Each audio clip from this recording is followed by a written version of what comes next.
ఈ సందర్భము సామాన్యంగా ఏ గ్రంథమైనా ఉన్నట్లయితే ఆ గ్రంథంలో ఏం చేస్తారు? సామాన్యంగా దైవస్థుతి చేస్తారు. ఈ గ్రంథాంతంలో ఎటువంటి స్తోత్రం చేయలేదు. స్తోత్రం చేయకుండా జనులారా అనేటటువంటి సంబోధనతో గ్రంథాంతం మొదలు పెట్టడం జరిగింది. సామాన్యంగా ఇష్టదేవతా ప్రార్థన చేయవలేదు. ఇష్టదేవతా ప్రార్థన ఎందుకొరకు చేయవలసి వస్తుందంటే ఆ కవి మేము చేసేటటువంటి రచన అయితే ఉందో ఆ రచన నిర్విఘ్నంగా సాగాలనేటటువంటి ఉద్దేశం చేత అది చేయడం జరిగింది. కానీ మరి ఇతనికి ఎంత ధీమా ఉండవచ్చు? తన రచన నిర్విఘ్నంగా సాగుతుంది అనేటటువంటి ధీమా లేకుండానే ఆ రచన జనులారా అనేటటువంటి పదప్రయోగంతో చేయడం జరిగి ఉంటుంది. అయితే ఏమిటి ఆయన యొక్క ధీమా అంటే ఆయన నమ్మినటువంటి దైవం ఎవరు అనేది ఒక ప్రశ్న వేసుకోవాలి. వేసుకుంటే ఇప్పుడు మానవులలో ప్రశ్న వస్తుంది, దేవుడు ఉన్నాడనేటువంటి ప్రశ్న లేక లేదనే ప్రశ్న, కానీ నాకు మోక్ష నరకాలు ఉన్నాయనేటువంటి ప్రశ్న, కానీ వీటి నుండి నేను బయటపడాలి అనేటటువంటి అభిప్రాయము కానీ ఒక మానవునికే కలుగుతుంది, ఇతరులకు కలగదు. అయితే తాను దేవతల కంటే అల్పుడా అనేటటువంటి ప్రశ్న కూడా ఆయన బహుశా వేసుకున్నాడు ఏమో. ఆ ప్రశ్నకు జవాబు కూడా అతనికి వచ్చి ఉంటుంది. ఏమిటి అంటే ఇప్పుడు మనం దేవతల్ని పూజిస్తున్నాము కదా, ఆ దేవతలు ఒకనొకప్పుడు ఈ మానవులనే పూజించినారు అనేటటువంటి అభిప్రాయం బహుశా వచ్చిందో ఏమో అని అనిపిస్తుంది. అలా రావడం చేతగా అతను జనులారా అని సంబోధన చేయడం జరిగిందేమో అని అనిపిస్తుంది. ఎలా మానవుడు గొప్పవాడు అనేటటువంటి ఒక ఆలోచన మనం చేసుకున్నట్లయితే ఆ ఆలోచనకు సమాధానం మనమే రాబట్టుకోవడానికి ప్రయత్నము. ఏమైందంటే గురువు విష్ణు సత్యమయో రాజస చతురానన తామసో రుద్రరూపేణ సూర్యత్యవతి హంతిచ అని గురుగీత ప్రమాణం. ఈ గురుగీత ఎవరికి చెప్పినారు అంటే పరమేశ్వరుడు పార్వతీదేవి చెందినటువంటి ప్రబోధం. గురుకి అయితే ఇక్కడ ఎవరు గురువు? పరమేశ్వరుడే గురువు. మరి ఇక్కడ శిష్యుడు ఎవరు అంటే పార్వతీదేవి శిష్యురాలు కదా. ఆయన ప్రశ్నించడము, ఆయన సమాధానం చెప్పడం జరిగింది. ఏమని ప్రశ్నించింది అంటే కేన మార్గేణ భో స్వామి దేవీ బ్రహ్మమయో భవే. స్వామి, ఏ మార్గము ద్వారా ఈ దేహి అనేవాడు, నాలో ఉండే ఈ దేహంలో ఉండేటటువంటి వాడు దేహి కదా, వాడు ఆ బ్రహ్మమయుడు కాగలుగుతాడు, దయచేసి చెప్పండి ఏ మాధ్యమం ద్వారా కాగలుగుతాడు చెప్పండి అంటే ఆయన చెప్పడానికి ప్రయత్నం చేయడం జరిగింది. దానికి అంతటికీ మూలము ఈ విశ్వాసగత మూల స్తంభము. భక్తులందరూ భగవంతుడు అని అనుకున్నారు. ఎందుకంటే వాళ్ళు భక్తి పారవస్యం చేత ఎవడో ఒకడు ఉన్నాడు, మమ్మలను సృజించేవాడు, పోషించేటటువంటి వాడు ఒకడు ఉన్నాడు అనేటటువంటి ఒక విశ్వాసం చేత ఆ భగవంతుణ్ణి వీరు వెరచడం జరుగుతుంది, భజించడం జరుగుతుంది. అయితే సాంఖ్యులు ఏం చేసినారంటే ఆత్మ వలన ఈ సృష్టి జరుగుతుంది అని చెప్పడం జరిగింది. ఆత్మ వలన ఈ సృష్టి యొక్క పోషణ కూడా జరుగుతుంది అని చెప్పడం జరిగింది. అయితే వాడు ఎవరినైతే భగవంతుడు అనుకుంటున్నాడో ఈ సాంఖ్యులు ఈ ఆత్మనే భగవంతుడు లేక పరమాత్ముడిగా భావిస్తూ ఉన్నారు.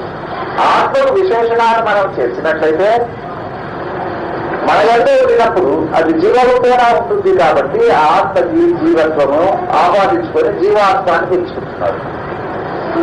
ఆ ఆత్మనే ఏమైంది? ఆకాశముగా, వాయువుగా, అగ్నిగా, జలముగా, పృథివిగా, పోషకులుగా పరిణామము చెందడమే కాక తర్వాత అన్నస్వరూపముగా కూడా మార్పు చెంది ఆ అన్నమే ఏమైతుంది? సకల జీవోపాధుల రూపం దాల్చడం జరుగుతుంది. అందువలకే పోషకులందున వనర అన్నము పుట్టే అన్నమందున నరులారి సకల జంతు జాలంపులాయి జగది వెంపులాయి వీరికి పరమాత్మ మాయ వలన అని చెప్పని అన్నాడు. ఆడదేం సంబోధన ఆత్మ అని అన్నాడు, మరి కింద చెప్పేటప్పుడు పరమాత్మ మాయ వలన అని చెప్పని చెప్పడం లేదు. అంటే పరమయందు ఉన్నప్పుడు అది పరమాత్మ, ఇహమునందు ఉన్నప్పుడు అది జీవాత్మ అని అర్థం. ఇహము యందు, నీ యందు, నీ తలయందు ఉన్నప్పుడు అది జీవాత్మగా అది పిలువబడుతూ ఉంది. నీకు అన్యలుగా, నీకు విలక్షణంగా, పంచభూత విలక్షణంగా ఉండినప్పుడు అది పరమాత్మ అని పిలువబడుతుంది అని చెప్పని దీనివల్ల మనకు అర్థమైంది. ఆ పరమాత్మ అన్నా లేక ఈ భగవంతుడన్నా ఒకటే అని అనుకోవచ్చు. అయితే ఈ పరమాత్మ అనేటటువంటి దానికి ఇంకో ఏం చేస్తాడంటే, ఆత్మ అంటే ఈ ప్రకృతి స్వరూపం అవుతుంది కాబట్టి మరి దీనిని మనకు పరిపాలన చేసేటటువంటి వాడు ఒక ప్రభువు ఉండవలే కదా. మళ్ళీ సృష్టికర్త కూడా ఒక ప్రభువు ఉండవలే. వాడు ఎవరు ఉండవచ్చు అని చెప్పానని ఒక ప్రశ్న వేసుకొని వాడు ఈశ్వరుడు అనేటటువంటి పేరు పెట్టుకోవడం జరిగింది. ఈశ్వరుడు అన్నప్పుడు అది పుంలింగం అవుతుంది కాబట్టి వాడు పురుషుడు కాబట్టి ప్రకృతి అనేటటువంటి పార్వతీదేవితో కలిసి ఈ యొక్క సృష్టిని వాడు చేస్తూ ఉన్నాడు. సూచన మొదలైనవి, పోషణ మొదలైనటువంటి వ్యవహారాలు చేస్తున్నారని చెప్పారని కొందరు ఈశ్వరుడే ఈ సర్వానికి కారణము అని చెప్పారని అనుకోవడం జరిగింది. మరి వేదాంతులు ఏం చేసినారంటే, దీని మూలానికి ఒక అధిష్టానం ఉంటుంది, అది చైతన్య స్వరూపమైనటువంటిది, దానినే అధిష్టాన చైతన్య పరబ్రహ్మము అని చెప్పారని అంటారు అని చెప్పారని కూడా అనడం జరిగింది. కాబట్టి ఈ యొక్క పరమాత్మ నానారీతులుగా మనకు తెలియబడుతూ ఉన్నది. మరి ఈ సృష్టి ఎలా జరుగుతుంది అని చెప్పారని అన్నప్పుడు బ్రహ్మాండ నిర్ణయములో మనం పోయినప్పుడు అవ్యక్తము వలన పంచాది దేవతలు పరిణామము చెందినట్లు మనం చెప్పుకుంటూ ఉన్నాం.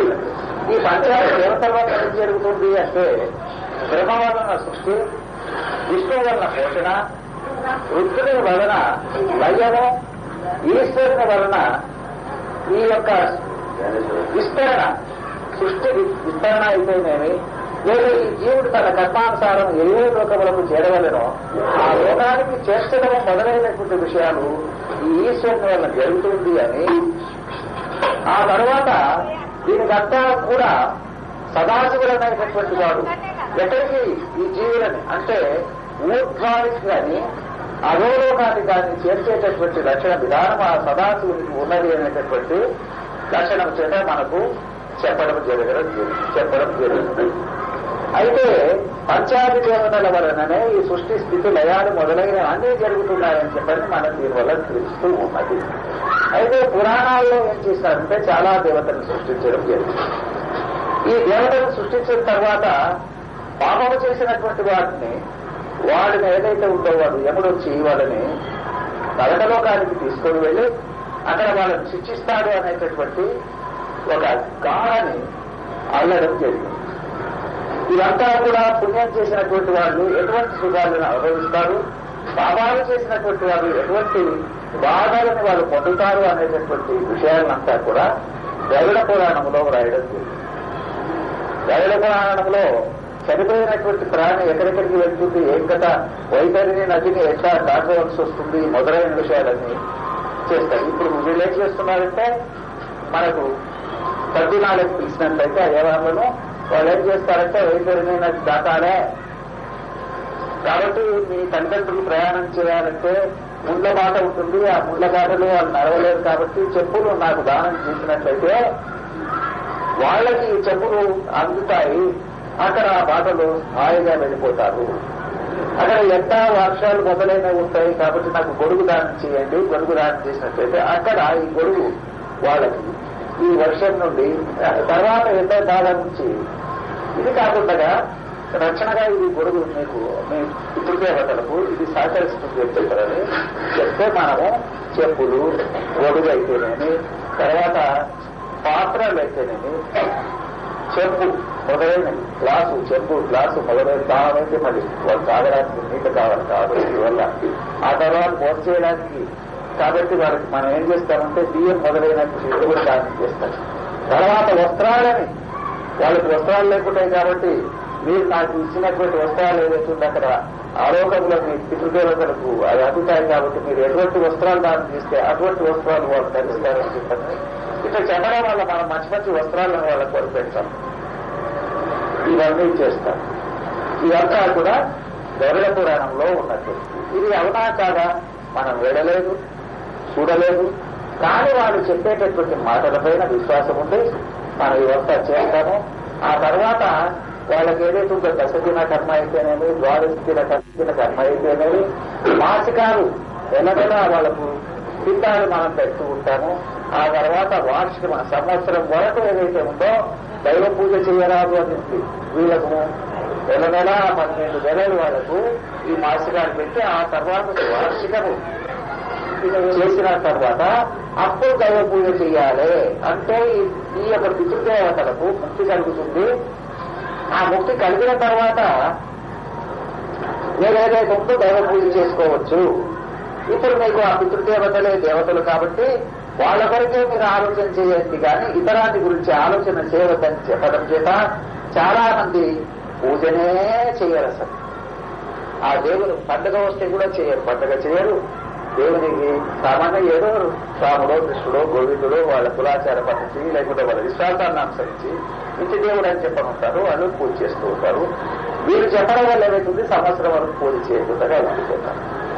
అయితే ఇక్కడ గురుగీతలు ఏమని చెప్తున్నారంటే, అయ్యా ఎవడు విష్ణు అంటే ఎవడు, ఎవడు బ్రహ్మ అంటే ఎవడు, తర్వాత ఈశ్వరుడు అంటే ఎవడు అని చెప్పారంటే, అయ్యా విష్ణువు సత్వగుణము కలిగినటువంటి వాడు విష్ణువు, రజోగుణము కలిగినటువంటి వాడు బ్రహ్మ, తామస గుణము కలిగినటువంటి వాడు రుద్రుడు. రుద్రుడు ఏం చేస్తున్నాడు? సృష్టి చేసినటువంటి బ్రహ్మ సృష్టి చేసినటువంటి ఉపాధులంతా ఇతడు లయము చేస్తూ ఉంటాడు. విష్ణు ఏం చేస్తాడంటే బ్రహ్మ సృష్టి చేసినటువంటి ఉపాధులంతా ఇతడు పోషిస్తూ ఉంటాడు. కాబట్టి సృష్టికర్త బ్రహ్మ, పోషణకర్త విష్ణువు, ఆ తర్వాత లయకర్త రుద్రుడు అని చెప్పడం జరిగింది. అయితే ఈ 3 లక్షణాలు ఈ గురువు అంటే ఉన్నాయి కాబట్టి ఈ గురుడే విష్ణువు, గురుడే బ్రహ్మ, గురుడే రుద్రుడు అని చెప్పడమే. గురువుడు విష్ణువు సత్వమయో, ఆయనలో సత్వ గుణము ఉండడం చేత అతడు విష్ణువు. ఆ తర్వాత గురువుడు విష్ణువు సత్వమయో, గురువు సత్వమయో విష్ణువు. రాజసం చతురానన అంటే రజోగుణం ఉండడం చేత వారు చతురానందు అంటే బ్రహ్మ అని. అంటే రజోగుణము ఉంటేనే సృష్టి జరుగుతుంది, లేకపోతే జరగదు అని అర్థం. ఆ తర్వాత మళ్ళీ ఈ లయము అనేటటువంటి చేస్తున్నారు కదా, ఆ రుద్రుని అంటూ ఉండేటటువంటి తామస గుణము వలన ఈ లయ విధానం చేస్తూ ఉన్నారు. అంటే ఇప్పుడు నీకు కనబడేటటువంటి విష్ణువు గురువు కూడా అతడే గురుడే బ్రహ్మము, గురుడే విష్ణువు, గురుడే ఈశ్వరుడు గుర్తు తెలియుమా. 3 లోకంబులే మూల పురుషుడు, తోడు నీడగాయుండే తోయజాక్షుడు, వేడుక తోడుతా వేడిన భక్తుల వీరక బ్రోచునట్టి వేదవేదుడు. గురుడే బ్రహ్మము, గురుడే విష్ణువు, గురుడే ఈశ్వరుడు గుర్తు తెలియుమా అని చెప్పడం జరిగింది. అంటే ఆయన ఏ విధంగా బ్రహ్మ ఈ సృష్టి చేస్తున్నాడు కదా, లోకాన్నంతా సృష్టి చేసేవాడిని బ్రహ్మ అనాలి, లోకాన్నంతా పోషణ చేసేటటువంటి వాడిని విష్ణువారే అనాలి, లోకాన్నంతా లయ రూపంలో ఎవరైతే వీళ్ళందరినీ లయం చేస్తూ ఉంటాడో అటువంటి వాడిని రుద్రుడు అని అనవలే. మరి మాకు కనబడేటటువంటి గురువే అతడు బ్రహ్మ, అతడే విష్ణువు, అతడే రుద్రుడు అని అంటున్నారు. ఏమయ్యా ఆయనకి ఏమి ప్రత్యేకత కనపడడం లేదు. ఆ విష్ణువుకి ఏదైతే ఉందో మరి 4 చేతులు ఉన్నట్లున్నాయి, ఈయనకే నిర్దేశం. ఆ ఈశ్వరునికి మరొక పేరు ఉంది, పంచాననుడు అని. 5 ముఖాలు కలిగిన వారంటే ఈశ్వరుడు. మనకేమో సామాన్యంగా ఒకటే అనుకుంటున్నాం, కానీ 5 ముఖాలు కలిగిన వారు. బ్రహ్మాండమైనటువంటి వారికి 4 ముఖాలు ఉంటాయట. మరి వేరే లేవు కదా అంటే మరి ఎవరైనా చూసినారా అంటే పురాణాల్లో చూసినట్లు వాళ్ళు వచ్చి ప్రత్యక్షమైనట్లు వరాల్సినట్లు మనకు కనపడుతుంది. అంతేకాని